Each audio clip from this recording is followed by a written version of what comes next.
कल आई तो मैं आपको एक बात बताऊं। कुरान में एक सूरत है जिसे सूरतुल फातिहा कहते हैं। अब मैं जो हदीस पढ़ी अब मैं उस पर बात नहीं करता, जब बात कुरान की निकल आई तो मैं इसी पर बात करता हूं। कुरान में एक सूरत है जिसे सूरतुल फातिहा कहते हैं। कभी आपको पता है ये खजाना क्या है आपके पास? बहुत तवज्जो से सुनना, अल्लाह करे आपके दिल में बात उतरे। मैं आपको इस वक्त पूरी जिम्मेदारी के साथ दुनिया और आखिरत की कामयाबी की चाबी दे करके जा रहा हूं। सिर्फ यकीन की जरूरत है, यकीन की जरूरत है। सूरह फातिहा क्या है? जिसे अल्हम्दु की सूरत कहते हैं, जो मुसलमान का बच्चा बच्चा जानता है। पूरी दुनिया में सूरह फातिहा, पूरी दुनिया में कोई चीज इतनी नहीं पढ़ी जाती जितनी सूरह फातिहा पढ़ी जाती है। आपको मैं बताता हूं कैसे। पूरी दुनिया में 2 अरब मुसलमान हैं। कितने मुसलमान हैं? कमोबेश 2 अरब मुसलमान हैं, यानी 200 करोड़ मुसलमान हैं। उन 200 करोड़ मुसलमानों के अंदर आप काट पीट करके अगर 10 करोड़ नमाजी भी पकड़ लें, 200 करोड़ में बहुत कम मैं बता रहा हूं, 10 करोड़, हालांकि इतने नहीं, इससे ज्यादा है, लेकिन मैं 10 करोड़ आपको कह रहा हूं। 10 करोड़ नमाजी भी अगर आप पकड़ लें तो एक नमाज में सूरह फातिहा कितनी मर्तबा पढ़ी जाती है? अगर 2 रकअत है तो कम से कम 2 मर्तबा, 4 रकअत है तो 4 मर्तबा। फजर में 2 बार पढ़ी गई सूरह फातिहा, ज़ोहर में 4 बार पढ़ी गई। ये सिर्फ फर्ज नमाज है, अभी नफिल सुन्नतों को मैं नहीं जोड़ रहा हूं। जो बहुत सुस्त लोग हैं मेरी तरह, तो वो सिर्फ फर्ज जोड़ लें। फजर की 2, ज़ोहर की 4, असर की 4, मगरिब की 3। कितने हो गए जी? 13 हो गए। इशा की 4, कितने हो गए? 17। 17 रकअतें एक दिन में आपने पढ़ी, 17 मर्तबा सूरह फातिहा पढ़ी। 10 करोड़ लोग ने एक दिन में 17 मर्तबा सूरह फातिहा पढ़ी। कितनी बार सूरह फातिहा पढ़ी? 17 मर्तबा एक मुसलमान पढ़ रहा है, नमाजी। और कम से कम समझ लीजिए कि 10 करोड़ नमाजी है पूरी दुनिया में।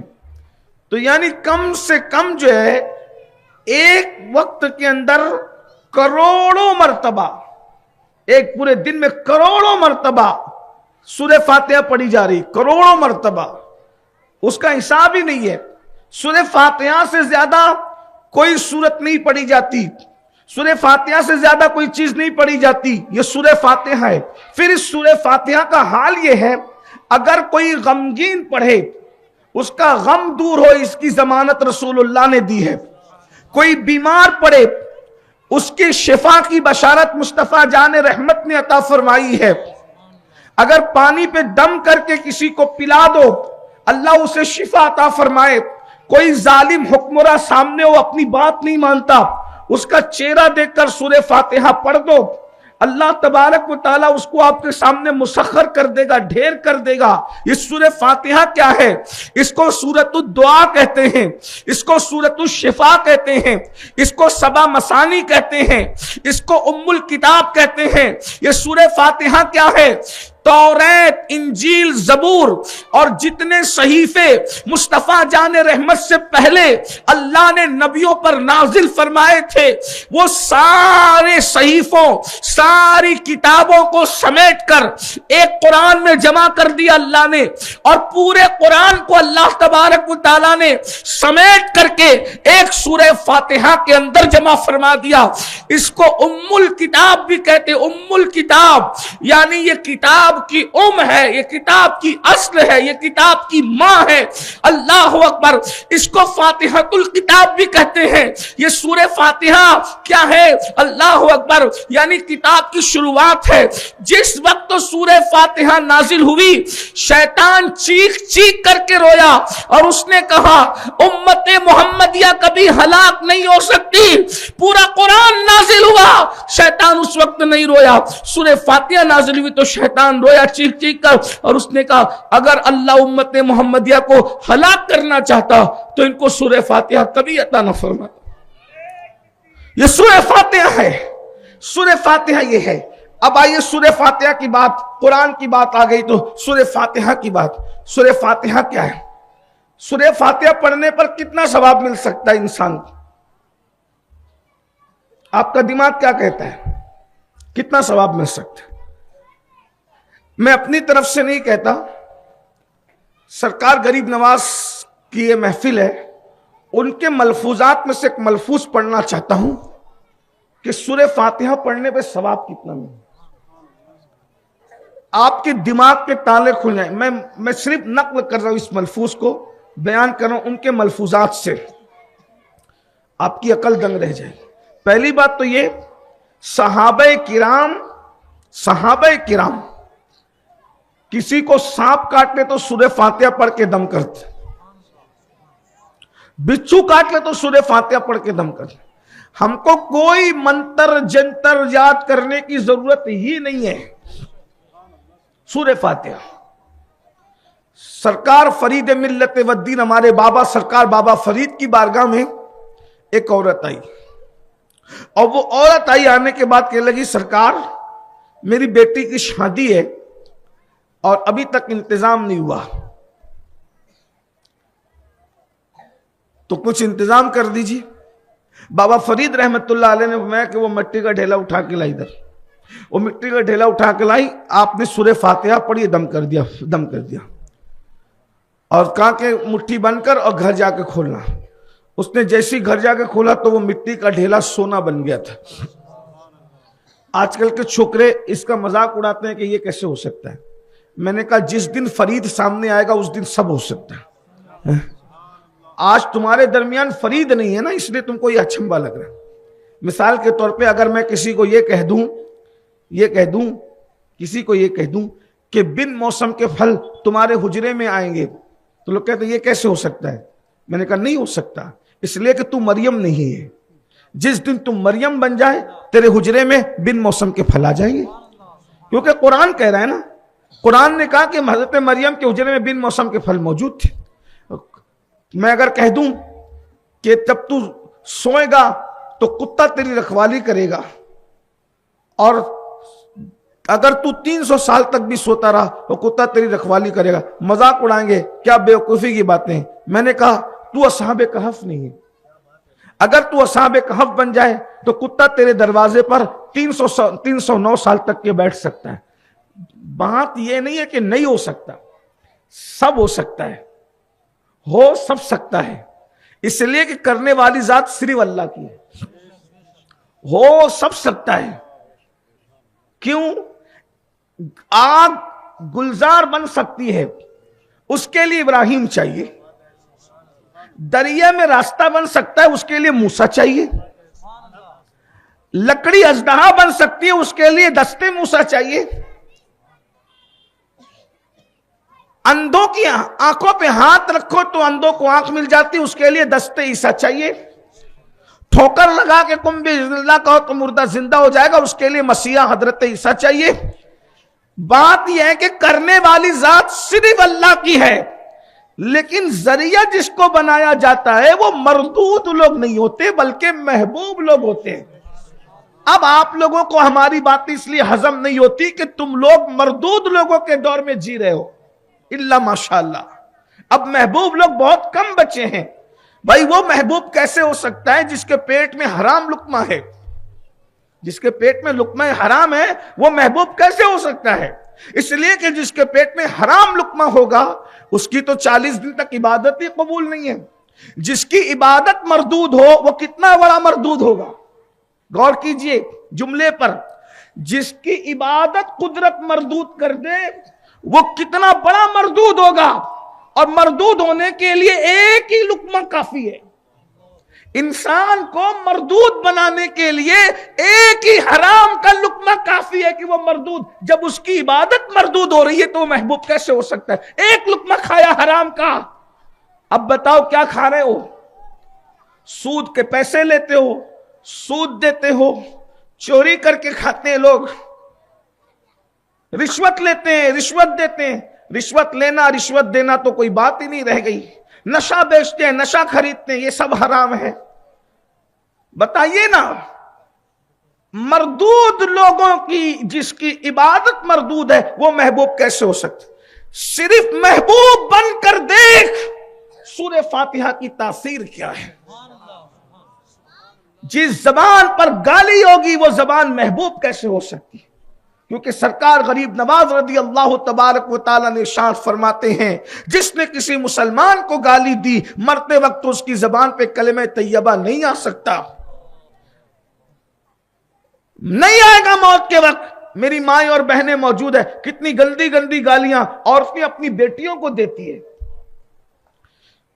वो गालियां देकर माइक पे दिखाने का वक्त नहीं है, लेकिन सब समझते हैं कि हमारा माशरा किधर जा रहा है, हमारा शहर किधर जा रहा है, हमारे मोहल्ले किधर जा रहे हैं। गाली सीखने के लिए हमारे बच्चों को गंदगी के अड्डों पे जाने की जरूरत नहीं है। बाप इतनी गंदी गाली देता है कि अगर हाथ में, शरीफ आदमी के हाथ में लुकमा हो तो मुंह में ना जा सके।